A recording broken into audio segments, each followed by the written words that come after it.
started with an itch. Not the kind you can scratch until you feel relief, but a deep, maddening tingle inside my eye sockets, down into the marrow of my bones. It felt like a colony of fire ants had decided to march through the internal tunnels of my body. At first I thought it was just the flu, or maybe an allergic reaction to the dust in this underground shelter. That was a foolish, naive thought. Denial. Pure and simple. During what we came to call the end. Then came the dreams. Or rather, films projected directly onto my retinas while I slept. I'd find myself standing in a forest of human flesh, with trunks that pulsed with erratic heartbeats. I heard whispers in a language that was unhuman, a symphony of clicks and hisses that sounded like breaking bones. I'd wake up, my mouth bone dry, my body drenched in a cold sweat, carrying a vague, nameless guilt, as if I had just committed some monstrous act. By the second week, I started seeing flashes of light at the edge of my vision. Tiny, malicious glimmers flickering like fireflies. They would dance and swirl, drawing shapes that, for a split second, resembled faces. I tried to convince myself it was just malnutrition or the stress of it all. But deep down, a primal voice whispered that this wasn't a lack of something. It was an excess. Something had been added. Then came the pain. It didn't strike all at once. It crept in like a skilled torturer, twisting spasm in my lower gut, as if my intestines were being wrung dry.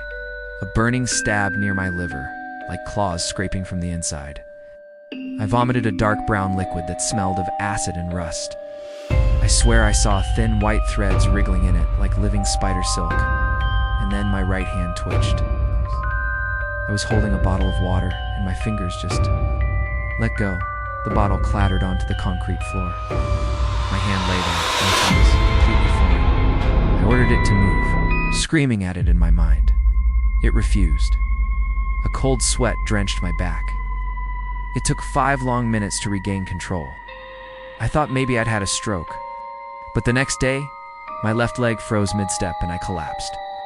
It felt like someone else was pulling the strings.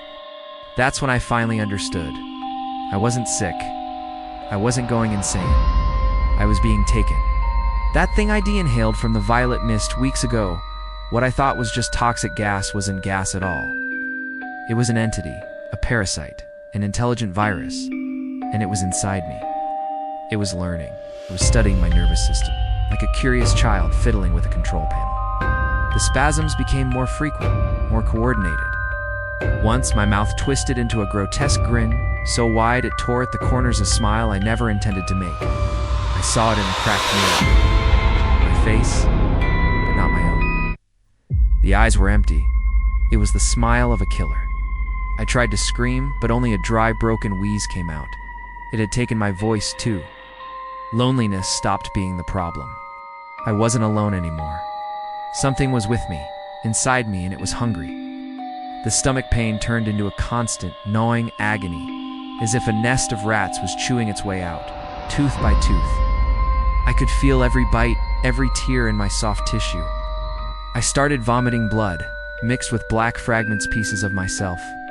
Maybe the smell of my body changed. It was no longer the smell of sweat, but the sweet, cloying odor of something decomposing from within.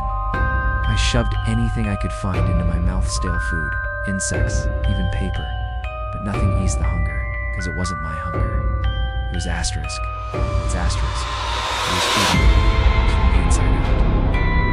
And then came the final tragedy. I found another survivor.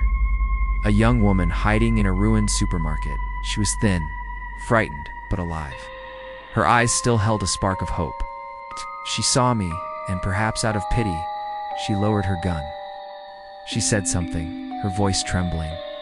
Then my body moved. Not me. Fought against it, screamed in my mind to stop, but my legs didn't listen. My body walked toward her, stiff, jerky steps, like a puppet pulled by tangled strings. My right hand rose, not in greeting, but in a strange, beckoning gesture. My fingers bent at impossible angles. "What's wrong with you?" she whispered, backing away. Asterisk run. Asterisk I wanted to shout. The sound that escaped my throat was a sharp hiss, almost like laughter.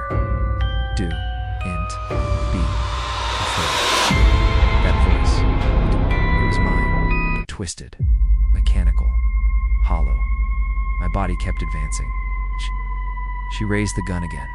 Stop. My left arm moved on its own, struck the weapon, sending it flying across the aisle.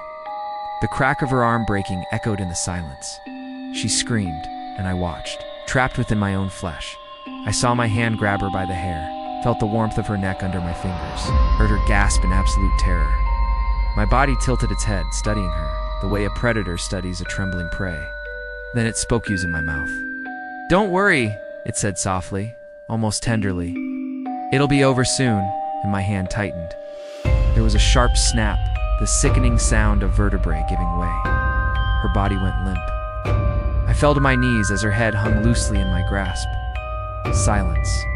Only the sound of my own heartbeat pounding like thunder in my skull. I wanted to vomit, to cry, to die. But I couldn't do any of those things. When it was done, my body stood up again, blood staining its lips and hands.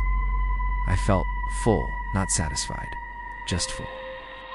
The pain in my abdomen faded. The thing inside me was nourished. It had completed its cycle. It didn't need to kill me anymore. It needed me alive.